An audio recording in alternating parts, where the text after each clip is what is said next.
नमस्कार दोस्तों, सिरसा स्पॉटलाइट पर आपका स्वागत करते हैं। हमारे देश में लगातार स्वदेशी भाषाएं जो हैं, जिसको मातृभाषा कहते हैं, माँ बोली कहते हैं, इसकी चर्चा होती है और इसकी कैसे प्रगति हो, इसकी कैसे उन्नति हो और लोग इसको कैसे फिर से अपनाने लगें, इस पर बात होती है।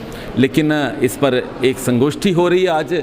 बीएड कॉलेज है जो यहाँ सिरसा का, उसमें यहाँ पर डॉक्टर राकेश वधवा हैं जो कुल सचिव हैं चौधरी देवीलाल यूनिवर्सिटी सिरसा के। उनसे बात करते हैं इसके बारे में। वो मुख्य अतिथि के तौर पर यहाँ शिरकत करने आए हैं। नमस्कार जी, स्वागत है आपका। नमस्कार सर, ये जो संगोष्ठी आज हो रही है, इस संगोष्ठी के क्या आप मायने समझते हैं? भविष्य में इसका क्या असर पड़ेगा? कुछ ऐसा है कि राष्ट्रीय शिक्षा नीति के ऊपर ये संगोष्ठी यहाँ इस कॉलेज में होने जा रही है, तो इसमें मेरे को यहाँ आने का अवसर मिला।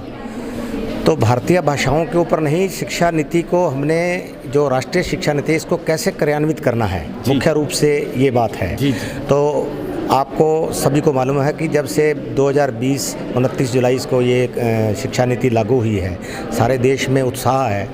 और ख़ास करके जब से भाषा को तीन भाषाएं जो यूज़ हम कर सकते हैं, जिसमें कि हमारे लोगों को अब इंग्लिश से निजात मिलेगी, क्योंकि अंग्रेजी शासन ने बड़े ही तरीकेवंश हमारी शिक्षा व्यवस्था को नष्ट किया।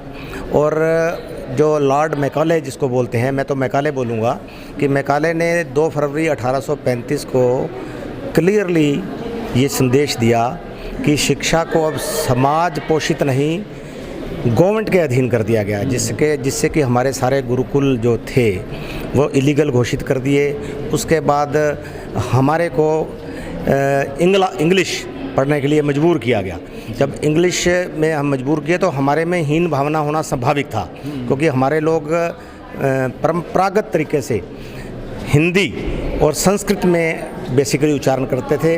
अब इसको प्रमोट करने के लिए, या शिक्षा नीति में उसका प्रमोशन नहीं है, कई लोग इसका फ़ायदा उठाना चाहेंगे, लेकिन हमारी तो ये है कि रीजनल लैंग्वेज भी आप, कोई भी आपकी जो रीजनल लैंग्वेज है वो भी आप अडॉप्ट कर सकते हैं। जी, अब जैसे 70-72 साल हो गए हमारा देश आज़ाद हुआ, और आज़ादी के बाद भी हम उसी को लगातार हम चला रहे थे, जो पुरानी व्यवस्था थी। आप मैकाले की बात कर रहे हैं, उन्होंने जो शिक्षा नीति उसका हम अनुसरण कर रहे थे। अब ये जो चेंज हो रही है, जो परिवर्तन हो रहा है, इससे क्या आपको लगता है जो हमारे ग्रास रूट के लोग हैं उनको कोई आगे मौके ज़्यादा मिलेंगे क्या?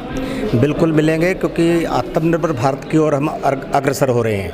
माननीय प्रधानमंत्री मोदी जी का भी ये मानना है कि हमें यहाँ शिक्षा नीति जो हमारी पहले थे कि हम डॉक्टर, इंजीनियर, वकील तो बना रहे थे, अच्छे इंसान नहीं बना रहे थे।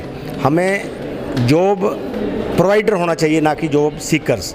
अब जो पहले शिक्षा हमारी इस प्रकार से चल रही थी कि हर कोई इंसान शिक्षा में रोज़गार को तलाश रहा था। अब इस प्रकार की जो शिक्षा हम देने जा रहे हैं आगे, उसमें रोज़गार की संभावनाएं प्रबल हो जाएंगी। जी, ये मेरा मानना। फिलहाल तो रोज़गार की तो बहुत बड़ा एक समस्या लग रही है देश में, और लोग बड़े ये हैं कि सरकार में और आने वाली सरकारें उनको रोज़गार दें। उसमें आपको लगता है क्या उनके अवसर बढ़ेंगे? क्या अवसर निश्चित रूप से बढ़ेंगे, क्योंकि आप देख रहे हैं कि पहले मैं आपको यही बता रहा हूँ कि इतने बड़े कंट्री में एक योजनाबद्ध तरीके से आप बात कर रहे हैं 72 वर्ष की। तो आप देखिए कि जब 1947 में 1823 में जब अंग्रेज़ों ने सर्वे करवाया, तो हमारी शिक्षा व्यवस्था जो उन्होंने नॉर्थ, साउथ, ईस्ट, वेस्ट सभी तरह जाकर सर्वे करवाया, और हमारी शिक्षा व्यवस्था 97% लोग शिक्षित थे। और जब देश आज़ाद हुआ, जिसको लोग स्वतंत्र कहते हैं 1947 को, तब ये डेटा 18% रह गया। जो हमारी सर्वव्यापी शिक्षा व्यवस्था थी, इतनी सर्वव्यापी शिक्षा व्यवस्था सिर्फ 18% तक ही सुगड़ के रह गई। तो उसके पश्चात धीरे धीरे हम अग्रसर हुए, लेकिन हमने क्या है, शिक्षा को रोज़गार से जोड़ दिया। जब रोज़गार से जोड़ दिया तो अब देखिए कि धीरे धीरे करके हमारे देश में सिर्फ 2% लोगों को ही रोज़गार मिलता है। हमारे साथ हरिओम भारद्वाज जी हैं, जो हरियाणा संस्कृत अकेडमी के काउंसिल मेंबर हैं। भारद्वाज जी, ये जो इस तरह संगोष्ठी हो रही है नई शिक्षा नीति पर हो रही है, और ये जो त्रिसूत्री जो फार्मूला है भाषा के बारे में, ये थोड़ा सा अगर आमजन को क्लियर करें तो क्या है, ये क्या मामला है?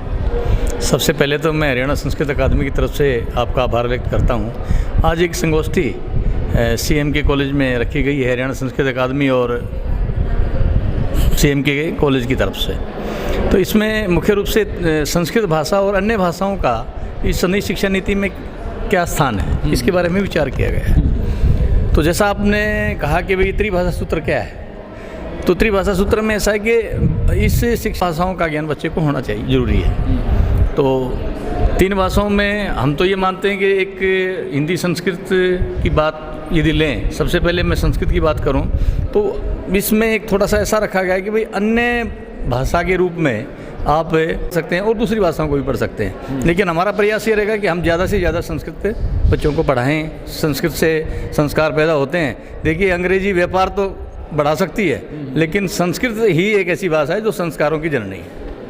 संस्कार भी जरूरी है और आजकल तो व्यापार भी तो जरूरी हो गया ना शास्त्री जी। हाँ, बिल्कुल बिल्कुल आप सही कह रहे हैं। संस्कृत पढ़ के तो बाबा रामदेव ने कितना बड़ा व्यापार फैला दिया जी। वो संस्कृत की तो विद्यार्थी हैं जी जी तो संस्कृत पढ़ने वाला विद्यार्थी कभी भूखा मर ही नहीं सकता जी। ये मैं बिल्कुल गारंटीड कहता हूँ कि जिसने संस्कृत पढ़ी है, समर्पित भाव से पढ़ी है, तो वो कभी भूखा नहीं मर सकता। लेकिन संस्कृत का इस तरह से सिकुड़ जाना पूरे देश में, यहाँ की अगर जननी है, यहाँ की देव भाषा आप कहते हैं, और इस तरह से बहुत कमतर, बहुत थोड़े लोग रह गए हैं बोलने वाले, ये क्या कारण है? संस्कृत भाषा तो हरी घास है, गाय भी खाती है उसको, बकरी भी खाती है, लेकिन वो फिर फूट जाती है। कोई खास बात नहीं है, उतार चढ़ाव जीवन है, चलता रहेगा।